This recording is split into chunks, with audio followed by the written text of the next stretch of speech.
Этьена Клейе.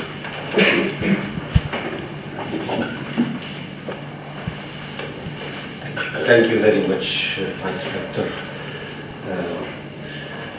Madam Vice Rector, thank you very much also. I'm very glad to be here, and I would like to say that it's a pleasure to see this form of cooperation also taking a firm basis in addition to the various forms of cooperation that we already have. I'm very much intrigued by the title of the conference. When it refers to the metalinguistic component, so to speak, I would say, I mean, as an outsider, as a non-specialist, it's quite puzzling to see to what this is referring. So I will certainly not try to move into that field and try to say something about it. But what I would like to do on this occasion, and that's why I am very glad that you invited me to come and speak, as head of the cooperation program that we have between Russia and the European Union at the delegation of the European Commission here in Moscow. I'm very glad to be here because it gives me the chance to say a few words about our cooperation that we have between Russia and the European Union. It's sometimes not very well known that from the side of the European Union, for example, we are investing about 25 million euro to 27 million euro per year, every year, in cooperation between the European Union and Russia in the area of education only. That's quite an important amount of money, and therefore I take this opportunity to speak a little bit about this. My colleague from DG Interpretation has already mentioned that he was at the opening of the school in St. Petersburg. That is also one of the projects that came out of what is known as the Tempest program. The Tempest program is a program of very active academic cooperation that we are having between Russia and the European Union. Not only between Russia and the European Union, but between quite a number of countries. But in Russia we do have quite a number of academic cooperation projects, and the school in St. Petersburg that was referred to is one of those results, and we are very glad that this has resulted in the establishment and the development of this school. You may have heard of other forms of cooperation. I would like to mention the Erasmus Mundus program, and in particular the external cooperation window of the Erasmus Mundus program.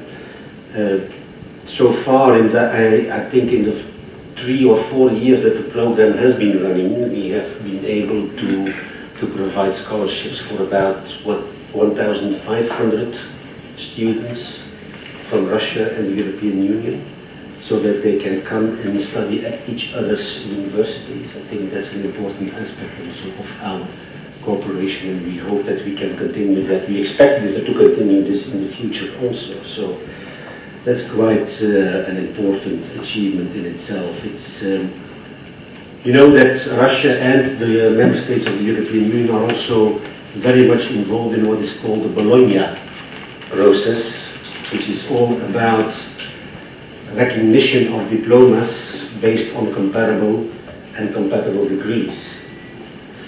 Recognition of degrees is not just an achievement by itself, of course. I mean, recognition of degrees is very important to promote academic mobility, to promote academic cooperation, but even more so, of course, in terms of economic cooperation, in terms of trade facilitation, in terms of bringing Europe and the European Union on the one hand and Russia on the other hand together as strategic partners. So that's quite an important aspect.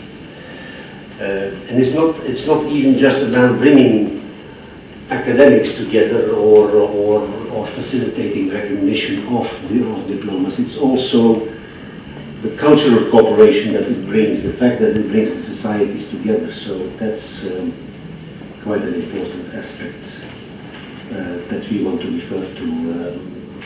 As I said, we have the Tempest program, we have Erasmus Mundus. We have the European Studies Institute, I'd like to mention that also, which is a cooperation, an ongoing cooperation that we are having currently, in particular with the Ministry of Foreign Affairs, the European Studies Institute at McGimo, that has now been, that is now in its third academic year, and where Russia is providing a lot of funding. I refer to the 25 or 27 million euro that we are providing from our side, but I should have been perhaps more balanced in saying that Russia is also providing quite a bit of funding when it comes to cooperation in the academic sector, in the education sector, and notably on the European Studies Institute, the funding that the Russian side is providing is quite impressive. As you may know, the construction is underway of the new building that will house the European Studies Institute, and when this building is finished next year, we will be able to move into maybe a second or third phase of this cooperation. So that's an important project as well. I don't want to speak too long, so I'm going to be very brief from now on, but I'd like to mention that we have brought a fresh supply just off the press this week of our guidebook on scholarships, which gives you an overview of all the scholarships that our member states are providing, that we are sponsoring. And there are about 100 copies there for free. They are not on sale, they are for free. So on your way out, pick up a copy for yourself or for your students.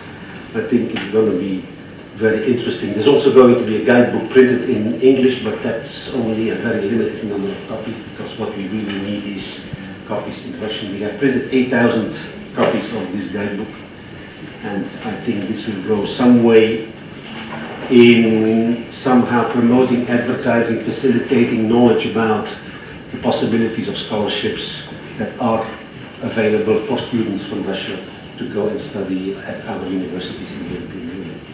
We have also created a new portal called Study in Europe.